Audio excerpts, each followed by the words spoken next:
Beautiful, gorgeous, beautiful people. I am so excited. I blasted through my last reading vlog as quickly as fucking possible. I knocked 3 novellas out of the way like that, so I could race into this next video because I am once again going to be doing this read it or unhaul it style with the raffle drum. And I've been dreaming about this since the last week, since I finished my last one. The first one ever. If you'll kindly remember with me, that gave me 2 flop horror books and also Slewfoot. So I'm really hoping this time it gives me another winner. I know that I didn't really preface this with like a real intro, but I do just want to get into it. We're doing Read It or Unhaul It. We're not doing just horror this time, which makes this a lot scarier. I have a lot of unread classics, and I think reading a classic right now is the thing that I would least want to do, although maybe I'm testing fate. Maybe because I said I don't want to read a classic, it's gonna give me a classic. I hope not. And for the record, the only 2 types of books that I didn't put in here were poetry and self-help, because I don't think that those should be ingested in this type of way. I think poetry and self-help, you gotta take them in as you need to take them in. Also, if you didn't watch the first Read It or Unhaul It, you should go watch it. I dyed my hair pink in it, but if you didn't see it, I am an idiot and I accidentally put not all my unread books into here, but every single book that I own, read or unread. So if we pull out a few that I've already read, that's fine. We're gonna use that as an opportunity to do some housekeeping here, and we're just gonna toss them to the side, get them out of the way. I didn't buy a tiny table, so I still need to balance this up here. Let's pick our first, please not a classic. Holy shit. Please not a classic. Oh, this is so much scarier than when I was just doing it with horror. Yeah, I'm gonna keep my eyes closed for all of this. I'm gonna find the keyhole. Hello? I'm gonna find the keyhole with my eyes closed also, so I don't stand a chance at cheating at all. Is this a keyhole? Oh, that's a keyhole. Oh my god. Okay. Okay. Okay. Ow, ow, ow, ow. Ow, Jesus. You can see this, right? Hopefully this is in frame so you know I'm not cheating. I'm not doing the closest to the top, I'm digging. What color is that? Green, light green. Light green, which means miscellaneous fiction. Can you see him? I have the genres taped to the bottom. Light green is miscellaneous fiction. This feels pretty safe to me. I skipped classics, I skipped romance, I skipped miscellaneous nonfiction, memoirs. This is in the top 50% of things that I would have liked to pick out. But what is it? Angel? And Annabelle. Oh. This is not one that I have been looking forward to. It's not one that I haven't been looking forward to. It's just so deeply near the bottom of my list of things that I care about reading right now. Let me go get it. Hold on. So Annabelle by Kathleen Winter. First of all, it's gonna be the first general fiction book that I've read in a long time, at least a few months. All I've been reading lately is horror, fantasy, sci-fi, speculative. This is also like 450 pages. Annabelle by Kathleen Winter. That's kind of a scary photo. You would think, judging by the front, that this might be a horror book. It is, it's not a horror book. This is basically about an intersex child who is born in Canada in the 60s, and the kid's father decides to raise them as a boy, but meanwhile the women in his family nurture the feminine parts of him. And then when the kid grows up and escapes the confines of his hometown and settles in St. John's, the anonymity of the city grants him the freedom to confront his dual identity. His ultimate choice will once again call into question the integrity and allegiance of those he loves most. This book was given to me by my mother probably 10 years ago. My mom has very different reading tastes than I do. She's much more of a general fiction girl than I am, much less of a speculative fiction girl than I am, but she does not watch my videos anymore. She used to, but we don't have to talk about that. But if I choose to unhaul this, if I get a few pages in and I'm not feeling it, she'll never know. So let's start on Annabelle then. Hi, please excuse the fact that I'm talking a little bit more calmly and quietly right now. It is 1 a.m. I just put my skincare and lotion and on, and I'm also in the early stages of a migraine. I am really shiny and I don't feel super great right now. I am also about to do something that some of you might get mad at me for, but I'm going to try and do it without a sense of guilt because it feels like the right thing for me. So I got maybe 30 pages into Annabelle and I'm going to stop reading, but I'm not going to unhaul the book. I said very specifically that one of the categories of books that I did not put into this wheel, sorry, the raffle drum, is poetry. My poetry collection, it's not in here because I don't feel like poetry is the kind of thing that you should read just because you've been assigned that reading. Poetry is something that you should pick up at the time that it feels correct to you. And through the first 50 pages of this book, it feels more like poetry to me than a book. And maybe that won't make sense to some people, but there are books that you read for fun, and then there are books that you read because they are important. And this book, Annabelle, is about the life of an intersex child who grows into an intersex adult and what that life entails for them. And it's really a deep dive into this person's life and into the life of their family members. And it feels like a very important book. And it does not feel like the kind of thing I would be doing justice by shoving all 450 pages of it into a 2 or 3 day span. And for a book that is about such an important topic, I want to do it justice. I want to do the story justice. So I believe that my Read It or Unhaul It videos will turn into something like Read It, Unhaul It, or reclassify it as like half book, half poetry. I don't anticipate that this will happen often, but there are definitely a few unread books in my library that feel like too important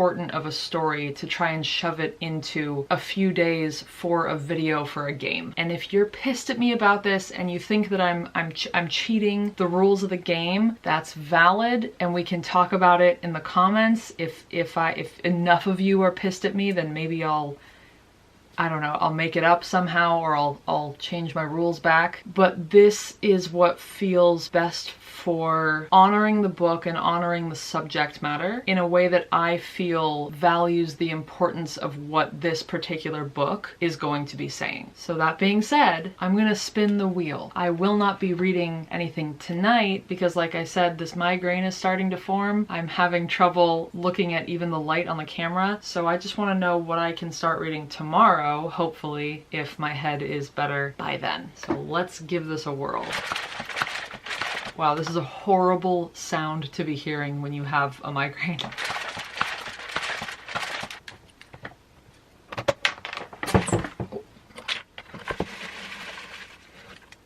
Okay, I picked a book that I've already read. Oh, you're not gonna be able to see it. I picked a book I've already read, which is from the Gregor the Overlander series, the only middle grade series that I own.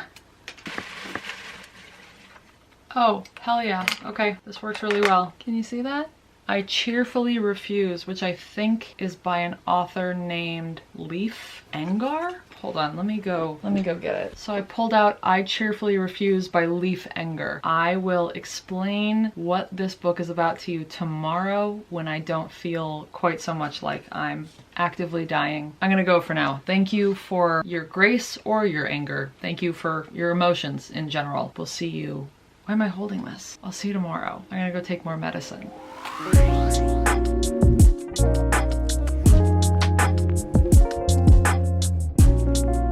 Oh my god, I've only read 200 pages of this over the last like 5 days. I have been so up and down with this book. At first I was not pulled to it at all. I had no interest in coming back to it. But then by like page 30, I was hooked, especially after reading one of my favorite paragraphs I think I've ever read in a book.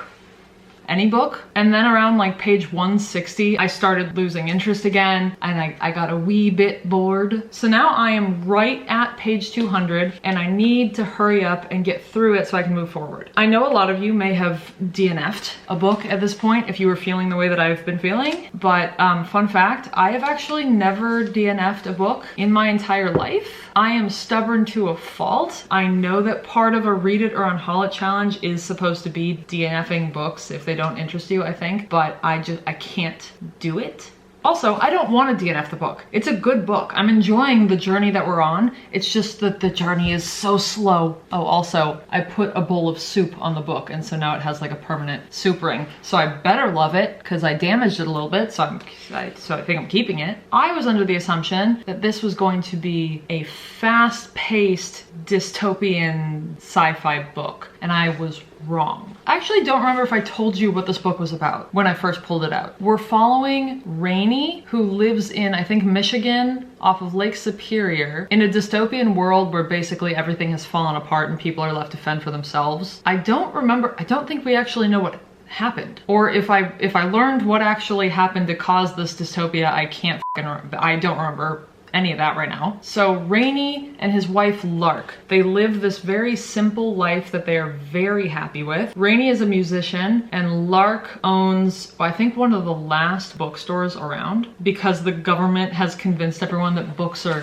evil. And they even talk about how we now have the very first president who is proudly illiterate. A president who is proudly illiterate. Can't relate there, right? Yeah. So happy this is a book of fiction. So the main point of this book, the crux of the synopsis, is that Rainey's wife Lark dies. This doesn't even happen until like 25% of the way through the book. We have Lark for a whole quarter of the book, but I actually kind of love that. I loved that part being slow because Rainey uses those first 85 pages to paint such a vibrant picture of their love that it feels like we are part of their marriage. They really are just so happy to have each other in this post-apocalyptic world. He is so crazy in love with Lark and he tells us about it in 100 different romantic ways. I love him. I love Rainey. He's so good at making even her ordinary traits or the things that might seem like flaws to other people. He's so good at making those seem like these magical, wondrous traits of hers. And that makes us fall in love with Lark too, which makes it hurt so much more when the catalyst for the plot happens, which is Lark dying, when that finally comes after like 100 pages. And it fucking hurts. Once Lark dies, the actual premise of the book is that Rainey takes off on his boat onto Lake Superior. He has to battle this insane weather that comes on all the time, but he's doing this to ensure that he doesn't die in the same way that Lainey died, which is how vague I'm going to keep it so I don't spoil anything. My battery is dying. I'm going to go through the rest of my thoughts as quickly as I can. Think. I am now in this gray area where I love this man and I love his dearly departed and I love the writing very much, but I'm a tiny bit bored. So I'm hoping that the final 120 pages really like ramp things up. I think that's all. I'll see you when I'm done. Bye. No, wait, hold on. I forgot to mention the weirdest coincidence. When I first went and pulled this from the raffle drum, my best friend had just been talking to me about shipwrecks on Lake Superior, like immediately before. Like I had to text her and say, BRB, I have to go pull a slip out of my raffle drum. I'll come back in 5 minutes so you can tell me about these shipwrecks on Lake Superior some more. What are the fucking odds of that? Like, what a weird coincidence. And then now I'm reading this book about shipwrecks on Lake Superior. What are the fucking odds? Is she a witch? Am I a witch? Okay, bye. Okay, so I finally finished, and I was right. It stayed just a little bit boring. The main crux of the conflict didn't even happen until like page 250. It was very much a slow literary sci-fi when I thought I was getting into a fast-paced, action-packed dystopian book. But that's on me, I think. I didn't look into reviews before I started this book. I didn't look into reviews before I bought the book. But based on the synopsis, it kind of does seem like it's going to be a little more action-packed and a little less slow meandering prose. And I love slow meandering prose. It's just not what I was expecting. And it's not what I was in the mood for at the time. That being said, I still really liked it. It had so much to say about humanity as a whole. And the first half especially was filled with such beautiful thoughts that I can't in good conscience give it any less than like a 3.5. And like I said, it has one of my favorite paragraphs that anyone has ever written, I think. So thank you for your service. That being said, I have overextended myself with reading in the last 6 weeks of the year, 6-ish. It took me 9 whole days to finish this 300 and something page book because it was too slow for what I wanted right now, but also because I have so much to do in these last few months going into the holidays with actual work, with other obligations, including doing a hell of a lot of pre-filming and pre-editing because, surprise, I'm doing Bookmas, Vlogmas, whatever you want to call it, I'm doing that this year. So in December, if all goes to plan, don't hold me to this if it doesn't pan out right. As of this point, supposedly I will be putting out 12 videos in December in order to fulfill the Bookmas, Vlogmas style thing. So I was supposed to finish 3 books in a week for this video, which is not something that's usually even feasible for me. And instead I took 9 days to finish 1 book and then had to rearrange things and push back reading for other videos. If this was any other video, I would scrap it right now and just move on to the next one. But I love this raffle drum so much, and so do you guys. So I'm adding a rule for the remainder of the time. I want to make sure that I get 3 books down for this video. And I only have tonight and tomorrow to finish 2 entire books and then film and edit the video. So for the next 2 books, I'm gonna pull out slips until I get a novella. Or not even a novella, just something under like 250 pages, more or less. Because if I pull 2 250 page books between tonight and tomorrow, I can absolutely get through 500 pages if I hone in, if I focus my shit and keep my mind from getting too distracted. Can you see? There we go. So we're gonna pull until we get a book that's under 250 pages. Yellow is adventure and wildlife and conservation nonfiction. Dawnlight is not under 250 pages. So we go to the next. Is this lame? Are you mad at me? Purple is fantasy. The Ashes and the Star-Cursed King. Absolutely not under 2. Shit, man. Another sci-fi. I have some sci-fi that's under 250 pages. That could work.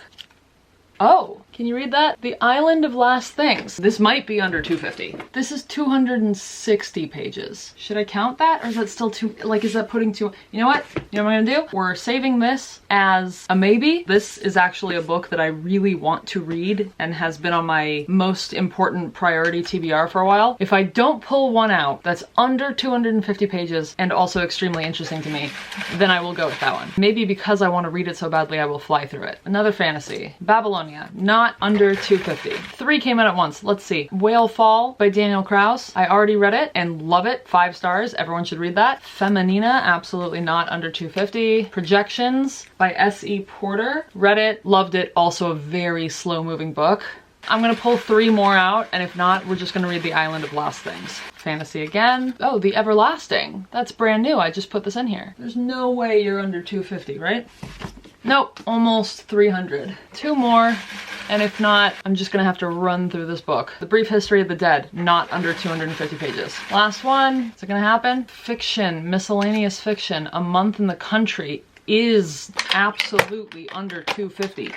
Hold on. So I pulled A Month in the Country by J.L. Carr, which is sitting right around 105 pages. That would be an awesome choice if I didn't just read such a slow literary book. Shit. No, I'm gonna read The Island of Last Things. I'm gonna do it. I'm gonna read The Island of Last Things by Emma Slowly, and I'm not going to read it slowly. I'm gonna read it as quickly as possible while still savoring it. 260 pages is doable. If I can get halfway through this tonight after I get back from this movie, then I'm golden. I take 2 hours tomorrow, I read the other one, and then I read the other one. Oh, my brain. Okay, well, let's put these slips back in because we didn't use them. Thank you all for your services. Another dystopian sci-fi. A woman lives in the future in which we have entered into this dystopian society. There's only one zoo left on Earth, and it's on Alcatraz Island off of San Francisco. And this zoo holds a lot of the world's last animals of their species. There's like the very last elephant that exists in this zoo. The very last jaguar, capybara, whatever it is. She's getting a new shipment, some kind of animal, and a new zookeeper arrives. She's a lady, and our main Alcatraz lady seems to fall in love with with her. So, gay, dystopian, animal book. This has all the makings of something that I could give a 5-star. That could be a favorite book of mine. So cross your fingers for me. So now I have to leave. I'm going to dinner and a movie with Peyton from Book in Hand. If you don't follow her, go find her immediately. But when I'm back, I'll see if I can manage to read this whole thing, which probably won't happen, but I'll try to read most of it so I can finish it up tomorrow morning. And then tomorrow, I guess I will have my own personal 24-hour challenge, reading 1.5 entire books and then filming and editing an entire video so that I can get it up the next morning.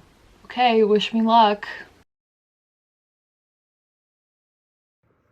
Egg, can I read my book? Egg. Egg. Egg. Egg. You're squishing the pages. Can I read my book, please?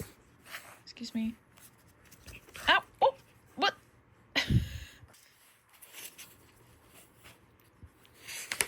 Egg.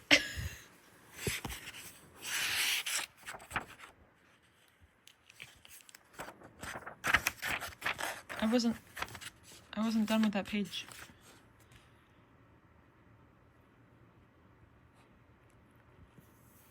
Hey, Egg, can I read my book, please? Okay, can I read my book now? Thank you. So I did in fact manage to get almost exactly halfway through last night. I'm digging it so far. The book premise kind of seems like it was created for me specifically. The only thing it's missing is like portal fantasy time travel shit. It's surrounding animals. It's set at the last zoo on Earth in this dystopian future where the populations have been almost wiped out by some kind of eco-apocalypse. There was like this crazy strain of mold that wiped out tree and plant populations, and then that morphed into a fungus that killed most of the animal life on Earth, but it somehow conveniently, maybe too conveniently, doesn't affect humans. Also, our two main leads are women, and I'm pretty sure that they're gonna fall in love. Oh, don't look at my trash. I'm very strategically hiding a trash box back there. So don't look at that. Here's Murphy. Look at Murphy instead. Say hi. Hi. So there's been a whole lot of conversation about zoos being good versus bad, and whether a life in captivity can be okay for an animal that's meant to be in the wild. Obviously the context is different from the conversations that happen in our reality, because in the book we're in this future where there is no wilderness, there's no wild left for animals to live in because everything's taken over by this toxic mold shit. Oh, right, okay. And all that means that all these animals, all of the zoo animals, have to live on Alcatraz Island, a former prison, underground in what used to be prison cells. And most of the animals are the very last of their species on Earth. So it's a bleak-ass book overall. Say hi. Hello. Hi, I had to pause for a best friend phone call. I don't remember where the fuck I left off. But anyway, I like all the random animal facts. You have a group of people on this island who are the last zookeepers on Earth. And so of course they are, 100 or so people who are deeply obsessive about animals. They love animals very much. And if there's one thing about me, it's that I love animals. More than people, more than what else exists. What exists other than people and animals? More than objects? More than people, animal, objects, person, place, and thing. More than places? I love animals more than whatever. So these are my kind of people, and we get a lot of random animal facts. And I'm a know-it-all. So I really like hearing one of the zookeepers talk about like an elephant's gestation period, and then me being able to sit back and be like, I already knew that. I knew that already. I knew that. Like I'm taking a test, like I'm acing this test. Man, after that phone call, I cannot remember anything else, whatever I was talking about. Going into the middle, we get a second POV, and that starts to lay out what will be the actual conflict for us. But it feels a little too obvious right now, and it smells like a red herring to me. Is that a spoiler? No, that can't be a spoiler, because you don't know what it is or what I'm talking about. Yeah, that's fine. I have a theory that I obviously can't talk to you about either, but I am now gonna sit my ass down on the couch and read the rest of the book as quickly as I can, so that I can then get through book 3 all in one sitting, all by the end of today, so that I can then edit the video and post it tomorrow morning, Friday morning. Today is fully devoted to this video, so I shan't be changing out of my sweatpants, and I shan't be trying to look any nicer than this, so you get stinky, grungy, dirty hair McKenna for the rest of this vlog. You are welcome. I finished the book, but at what cost? If anyone can let me know why I'm such a stupid person, please let me know. Let me know why I am such an idiot. This doesn't have to do with the book. I only had 130 more pages to read. Should have taken me 2.5 hours max. So I was supposed to get it done real early so I could pull my next book and so I could do another short book all today. I still do that, but now it's 8:45 p.m. I was supposed to be able to devote all of today just to this video. I couldn't do that. Other work called in. I had to get other work done for stuff I won't talk about here. I need to update you on this. I need to pull the next book, 8:45 at night. I need to finish an entire book and film it and edit it to go up tomorrow morning, and it's almost 9 p.m. I am screwed. I am so screwed. But I'm gonna do it. I'm gonna do it. It'll be fine. I have to do it actually because tomorrow I leave for a cabin. It's my boyfriend's birthday tomorrow. As a surprise, I'm taking him to this cabin in the woods. So it has to be done before we leave tomorrow. It has to be done before I go to sleep tonight, actually, because I can't do any kind of work on his birthday.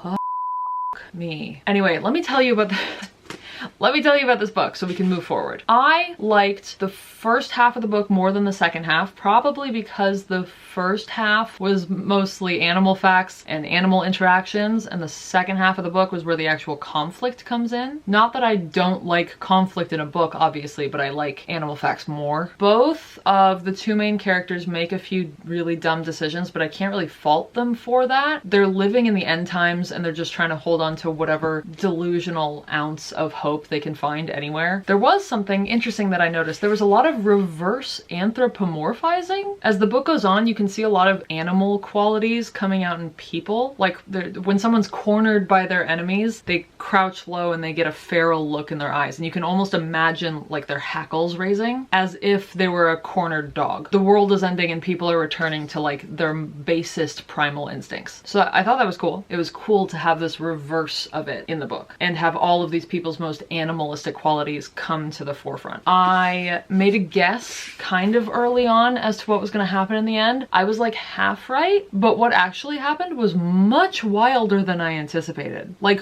crazy left turn. I enjoyed the book, but I didn't love it in the way that I thought that I was going to love it. I feel like the conflict wasn't as fleshed out as it could have been, and the world building was definitely not as fleshed out as I wanted it to be. For a book set in like a post-eco-apocalyptic world, I would have loved to see more of the fallout, more of the consequences of the disaster, and what the rest of the world looked like. It was a very insular book. We're on the island of Alcatraz for like 95% of the book, and most of the other 5% is in San Francisco, just right across the bay from the island. So I think that this is the second dystopian sci-fi book this vlog that I'm giving a 3.5 stars. Not quite the 5-star I was hoping for, especially with that cover. Again, look at how beautiful that is. But alas, on to the next one. So we're back with our raffle drum, and I'm gonna have to cheat a little bit because it is almost 9 p.m. and I have to read a whole book and vlog it and edit it to be uploaded 12 hours from now. Forgive me, YouTube. I have this short ass book up here,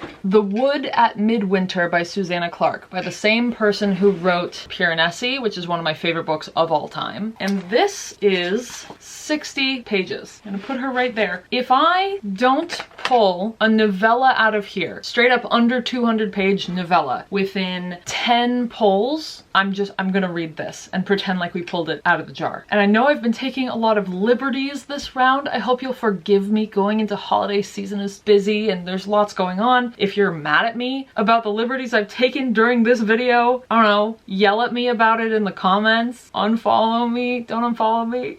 I don't know, we can have a conversation about it. Next time I do this, I'm not going to have it so it's just within the span of a week. I've learned my lesson. I'm not gonna be trying to fit 3 books into 1 week anymore, except for my very next video because it's already planned out and I have no choice. But after that, I'm not doing it anymore. I'm being smarter and kinder to myself. But if you still feel like you need to yell at me, come yell at me, it's okay. So I'm gonna pull 10 slips out of here. If none of them are under 200 pages, we're reading The Wood at Midwinter. And that has to be fine, because I can get through this in under an hour, be done with it, and then I can actually edit the video, and then I can get more than 4 hours of sleep before I drive to this cabin in the woods where I have to be a present partner for my boyfriend's birthday. Let's spin this first. Okay, 10. Fantasy. I've already read this from the middle grade series Gregor and the Overlander. So I've read that. Does that count? That doesn't count. If it's one I've read, it won't count. Fantasy. The House in the Cerulean Sea. Absolutely not under 200 pages. So many fantasies in here. Every Heart a Doorway. Obviously I have read all of the Wayward Children series. Goodbye. My Darling Dreadful Thing is Horror by Joanna Van Veen. That is not under 200 pages. You know what? This is gonna be boring for you. I'm gonna skip through this and I'll show you the 10th one I pull out. Classic. I'm a wizard. I'm a fucking wizard. I'm a goddamn wizard. So the third book, I didn't have to keep going. The third book that I pulled out. You wanna know what that pink slip that I pulled out, which is classics. I was like, absolutely no way. There's no way that I'm gonna have pulled out a classic that is under 200 pages right now. Guess what? Guess what the fuck I just pulled out of there? The yellow fucking wallpaper. The yellow fucking wallpaper. The single shortest unread book that I own. Because it's 59 pages. Hold on. I'm an actual fucking wizard. The Yellow Wallpaper by Charlotte Perkins Gilman. It's the shortest book in my entire library. It is, in fact, can you see that? 59 pages. I feel blessed by the gods, man. I feel a little bit insane right now. And I also feel like there is witchcraft afoot. This happened in the first Read It or Unhaul It video. Didn't it? Yeah, I read 2 books. Did I also read 2 books that I gave 3.5 stars? What? In the first Read It or Unhaul It episode, I pulled out 2 books that I didn't like. And then the third book, I talked to the wheel and I was like, hey, give me something really spooky. Give me witches and demons. I really want to read Slewfoot. And then I pulled out fucking Slewfoot. And then I just read 2 fairly average 3.5 star books. And then well, did I talk to you? I think I talked to the wheel. I said, hey, I need to read something really short. And guess what? I got the literal shortest book in this entire library. I think I may have accidentally purchased a magical item. I think my daughter might be magic, so that's great. I have slightly more hope than I did 4 minutes ago. I'm gonna go read this so I can talk to you about it so that I can edit this and then go to sleep. Bye. So I started reading. Strangely enough, the foreword is by Maggie O'Farrell, who is in fact the author of one of the very next books that I have to read. Now I double believe that witchcraft has been involved here.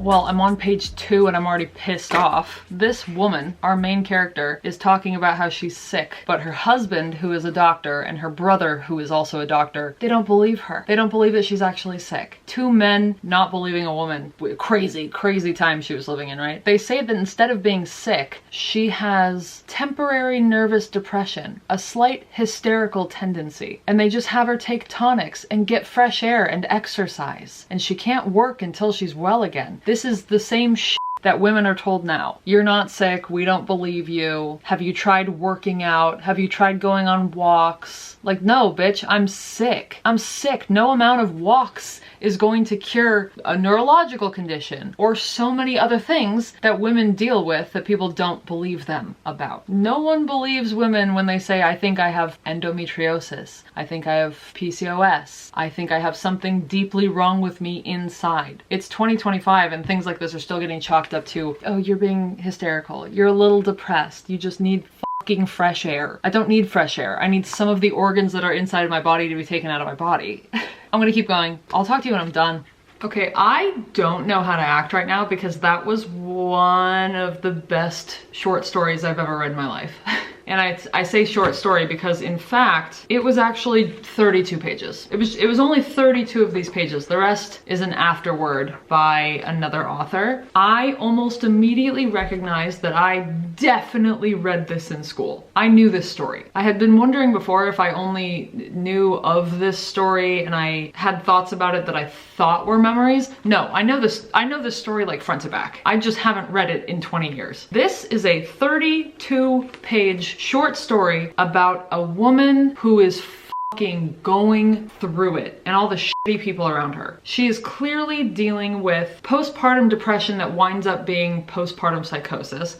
By the way, this story was published in 1892, so I'm gonna go full spoilers in with this one, because if it's been 135 years and you haven't read this yet, that's on you. I don't know what to tell you, but if you really don't want spoilers for these 32 pages, skip to the end, I guess. So we have this woman who ends up in some kind of postpartum psychosis, and she is journaling her way to that point in secrecy because her stupid husband thinks that any kind of work is bad for her. He says that she's nervous. She has a nervous constitution. Not that she's sick, not that she's unwell and she needs real help, real professional help. Sorry, I kicked the tripod. So the husband thinks that the way to cure her of this nervous constitution is to move the two of them into this huge country estate for 3 months. And that all she needs is fresh air and as much sleep as she can possibly get. And our girl gets to this house, sees this beautiful downstairs bedroom with a balcony that goes into a rose garden, and she's like, that looks nice. I want to be there.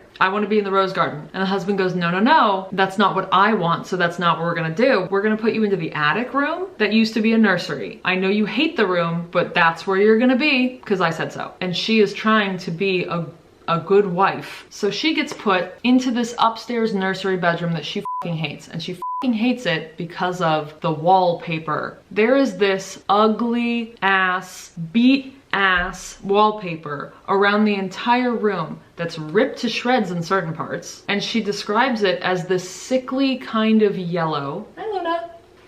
Here's Luna. She describes it as this sickly kind of yellow with this pattern. Hi. These different patterns going all around it, overlapping, busy ass patterns. It makes her sick to look at them. She hates this fucking wallpaper and she becomes obsessed with it. You wanna go down? Okay. She becomes completely obsessive over this wallpaper and she eventually starts seeing things in the wallpaper. And the more she sees in the wallpaper, the more it becomes this all-consuming obsession until it becomes the only thing she can think about. She stops sleeping, except for when she pretends to sleep during the day because she has to put on a facade for her husband and anyone else who comes into the house to check on her. Meanwhile, the husband infantilizes the shit out of her. He keeps calling her little. My little girl, my little goose, your little heart. Everything is to make her feel as small as possible. He also pulls lines that I have seen. What did he say? He guilts her into it. She says that she doesn't want to be there anymore. The room is making her feel weird and crazy, and he guilt trips her. He says, oh, my little girl, the only reason we even came out here is because of you. We're here for you. I put in all this work. I did all this work and found this house and paid all this money for you, which is a tactic I have heard from friends who have emotionally abusive or narcissistic parents. The parents who will pull the I fed you, I clothed you, I put a roof over your head, that type of shit.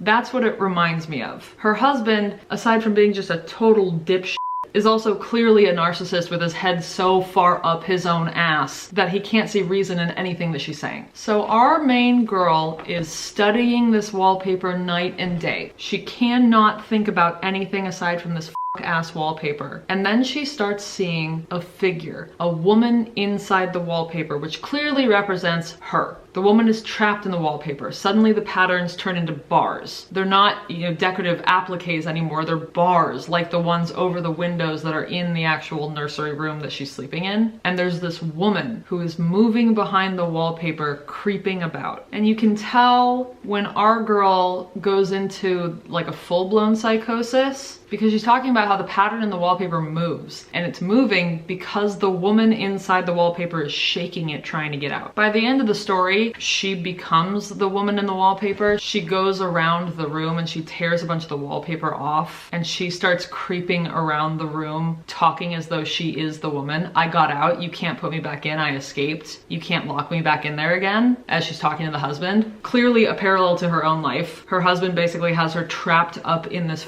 room. And the end of the story is just her in this accidental self-destructive spiral. Emotionally, mentally, and literally. She's just doing spirals, doing laps around the whole room, rubbing her shoulder into the wallpaper. And the story is just so succinct and so perfect. And like a clear 5 if I haven't made it clear enough by now, absolutely a 5-star. Sorry, I keep kicking the tripod. I cannot control myself right now. It must be my nervous disposition. A few of the things I was thinking about during this story. Hold on. She talks about how the yellow gets on everything. It comes off of the wallpaper and it stains her clothes. I don't know if that's literal or if that's part of the psychosis, but the yellow in this situation could be anything. It could be having mental illness. It could be being sick in general. It could be the societal expectations that women were facing in the 1890s that her husband was trying to uphold so heavily. There were a lot of battles being fought between women having careers versus women having marriage and family and children. I mean, that's still happening today, but even more so back then. And those kind of societal expectations get on everything. They leak all over the place. Everything it touches, it stains, which is everything. That kind of shit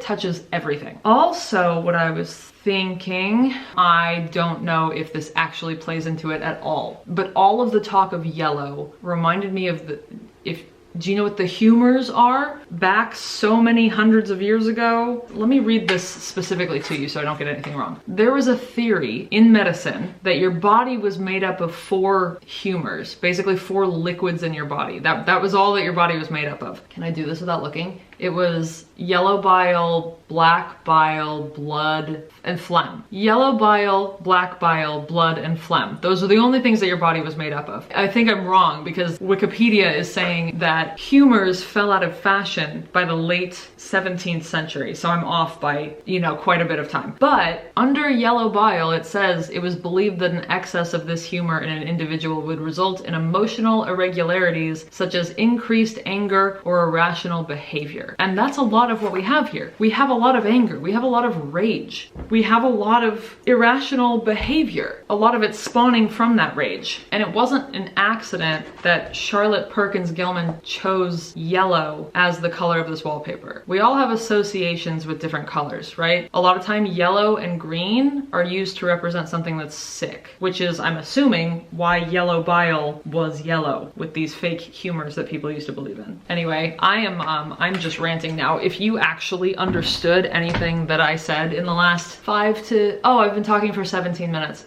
Okay. If you understood anything I've said in this time period, good for you. I just blacked out. I don't remember anything I just said. Did I already tell you I gave this a 5-star? Because I did. I love this very much. This is only 32 pages. If you can, just go read it. Take a half an hour, read this story. It is such a worthwhile depiction of a woman spiraling into absolute madness. And I love it very much. And with that, this video is over, and now it's 10:30. So now I get to start editing this video, which usually takes me like 8 hours. So I'm a little bit f***ed here. So I'm gonna say goodbye so I can go do this. In this video, I read I Cheerfully Refuse by Leif Enger, which I gave a 3.5.